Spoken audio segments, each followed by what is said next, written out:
In this video, we're going to find relationships between linear speed and acceleration and angular speed and acceleration. We're doing this because later we want to express kinetic energy, 1/2 mv squared, in rotational form. And to do so, we need to know how linear speed, v, and rotational speed, omega, are related, so we can substitute it in. If we have a rotating body, each particle on the body is rotating around the axis of rotation. Different points on the body move different distances in a given time interval depending on how far each point lies from the rotation axis, but all points rotate through the same angle in the same time. Thus, a point a distance r away from the axis of rotation travels an arc length s through an angle theta, measured in radians. So, move this plane out of the way. Get them way up there, huh? All right. And so we have that relation that we talked about just a couple minutes ago. S equals r theta. If we take the time derivative of this, what might we get? So we're taking the time derivative, ds dt, d theta dt,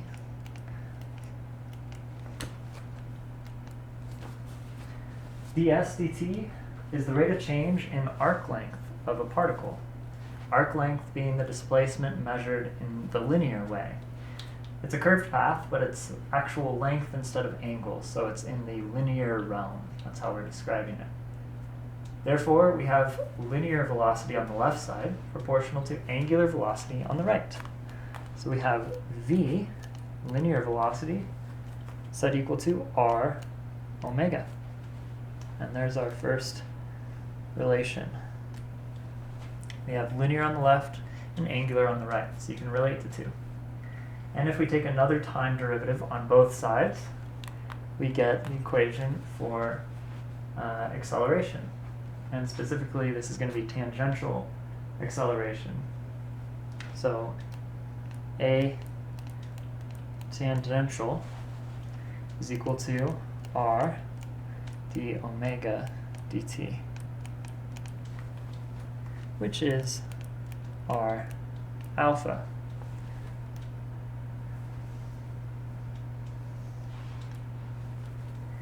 And from the radial acceleration we saw earlier, a rad is equal to v squared over r, or omega squared r. You're plugging this guy in here to come up with this. So, box this in, and we're going to do two examples that utilize these relations here. The first is the throwing of a discus.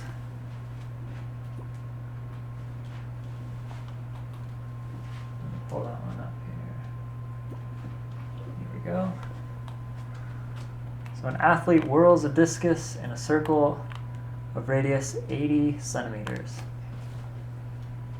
At a certain instant, the athlete is rotating at 10 radians per second. Here's a picture, by the way. And the angular speed is increasing at 50 radians per second squared. At this instant, find the tangential and centripetal components of the acceleration of the discus and the magnitude of the acceleration. All right. So we have our relations, and this shouldn't be too difficult. If we want to take a look at these, write those down, and you should be able to use these three here to solve this guy. We'll do it together. And so we want the radial and centripetal components of acceleration, and we want the total acceleration. So, if we want to draw a more simplified version of this, we might draw here, I'll switch to another color just to keep it interesting. Might draw this being the path, and the discus is, we'll say, here along the path. And so there's a radial component to the acceleration, a rad, and there's a tangential component.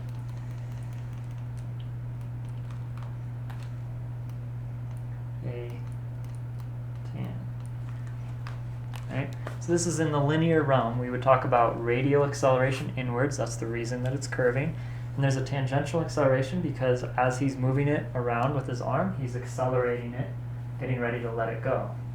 And because of that, there's this total acceleration here, which is a combination of both. Right? So we have the radius, r, is in meters 0.800 meters. And what else do we have? We have that the angular acceleration, alpha, is 50.0 radians per second squared. And we have the angular velocity, omega, as 10 radians per second. So with that information, we should be able to use our equations from up there to get what we want.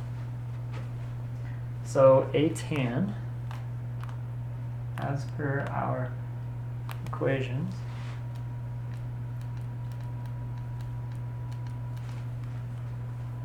is R alpha,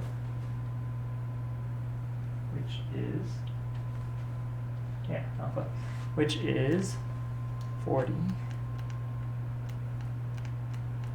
meters per second squared, if you calculate that out. And then, as per our other one, a radial, that's equal to omega squared r. And if you compute that, you should get 80, like 0, meters per second squared. And then to find A, you have two components of an acceleration vector, or alternatively, you can think of it as two sides of a right triangle. Use Pythagorean theorem. Same deal. So A tan squared plus A rad squared. It's a 2. And if you compute that out, then you should get 89.4 meters per second squared. All right, there they are. Not too difficult. You just have to know the relations and plug things in. So we're going to do another example here. And it's going to be involving that plane that we saw earlier. This problem is actually pretty cool. So it's talking about a plane. It has a propeller. So here's our plane. And I'll throw up the question here too. Okay. So it's a propeller plane. And it says if the propeller is moving too fast, then it makes a lot of noise. And so we're trying to find the speed of the propeller at the farthest out point, like a particle, considering a particle out here, which is going to be moving much faster, linear speed, than a particle in here.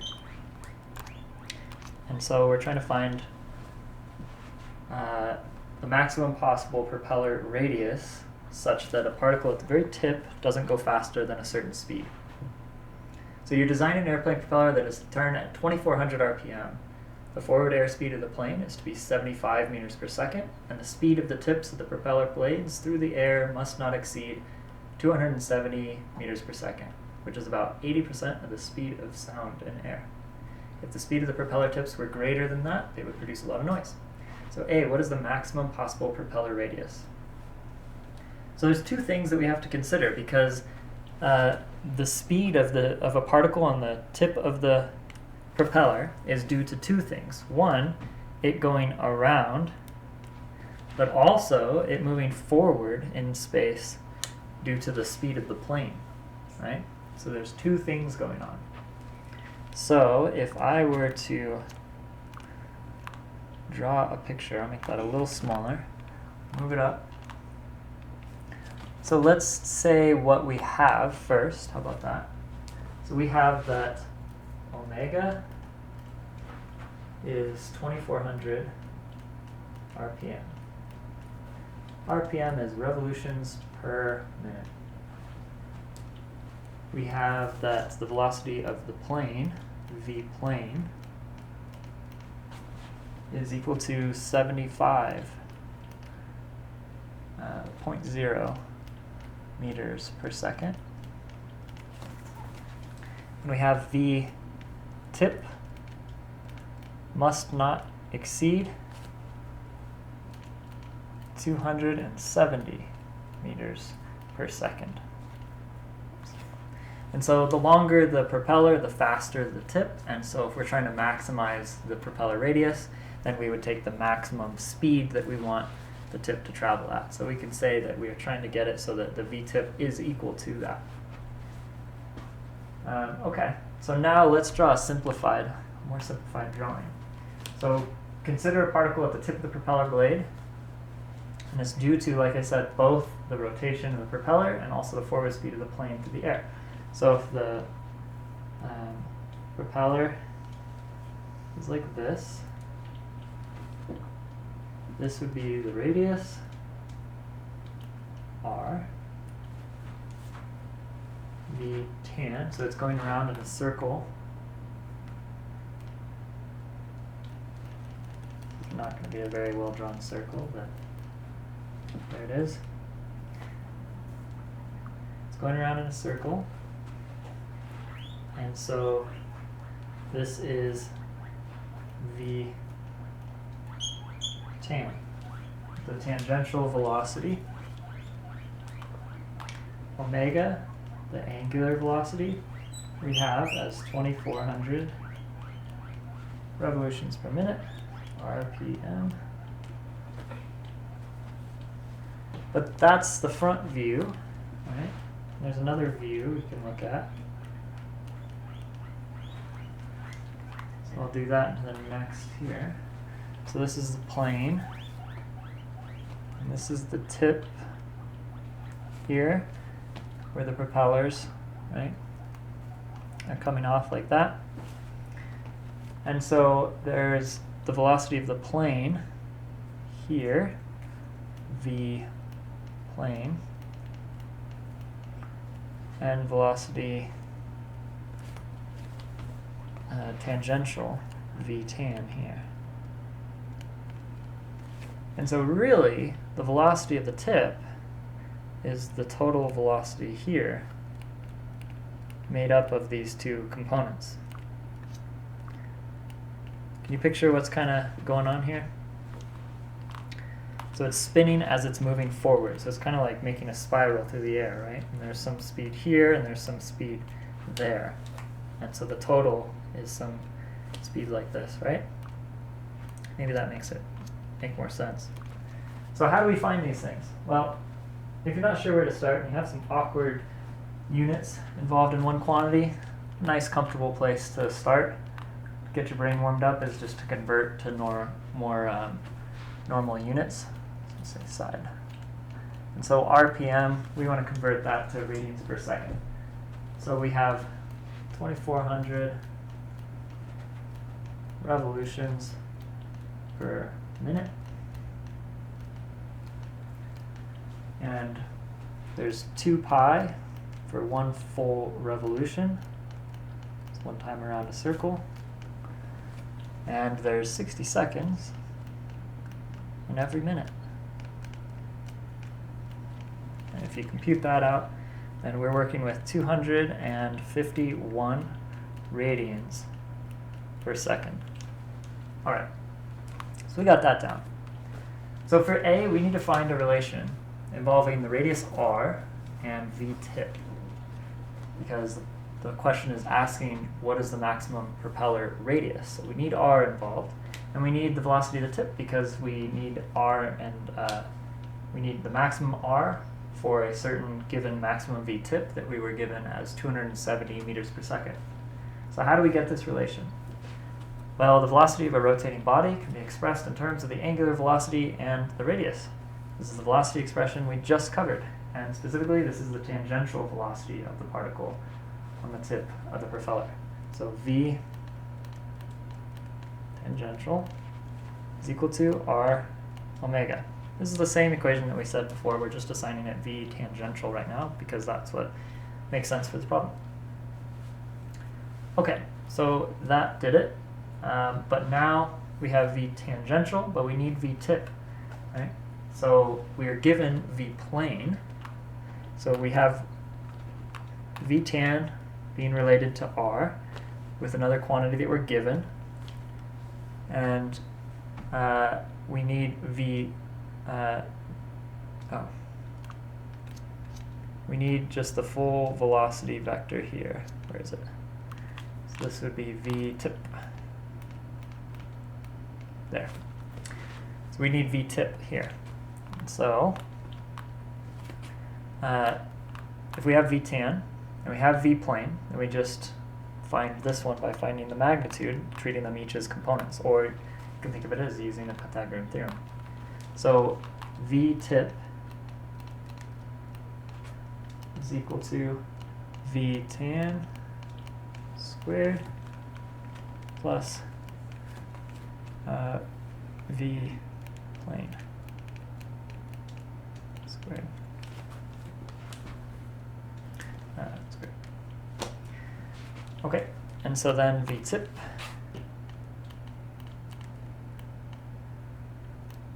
squared is equal to, just plugging in, r omega squared plus v plane squared. And we have those quantities. Go ahead and plug those in.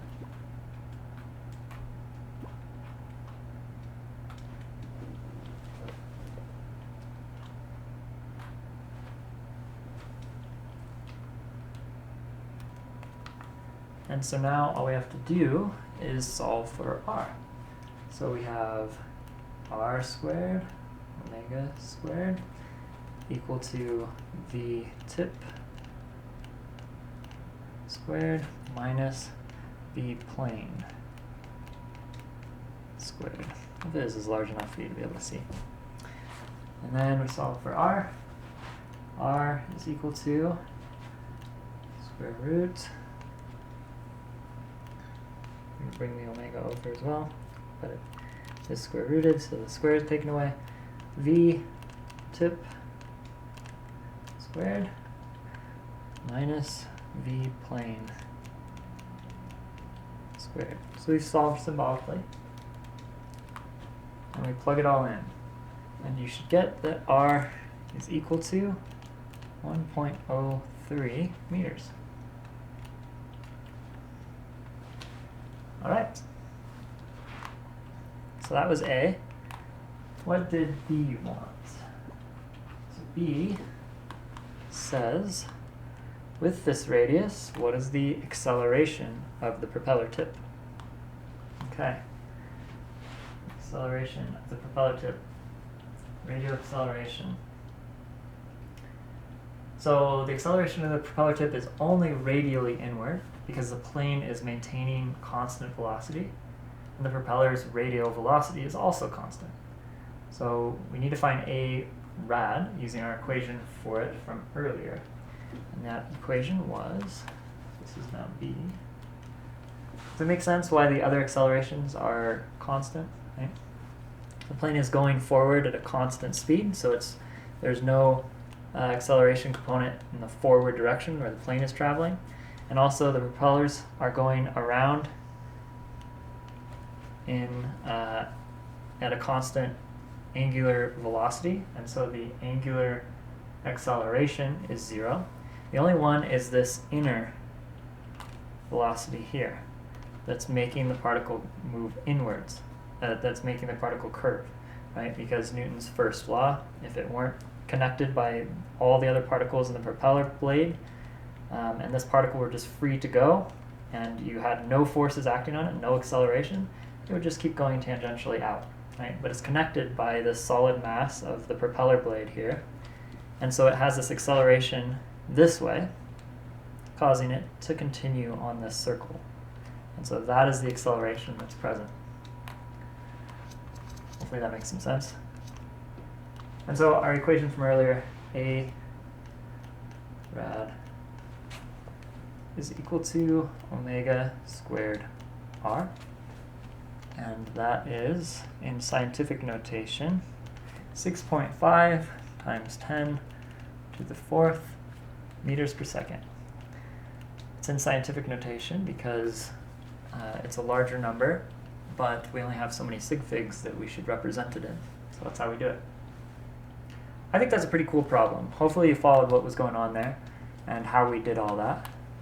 I think it's a really nice application to show how this stuff works. Alright, see you in the next video.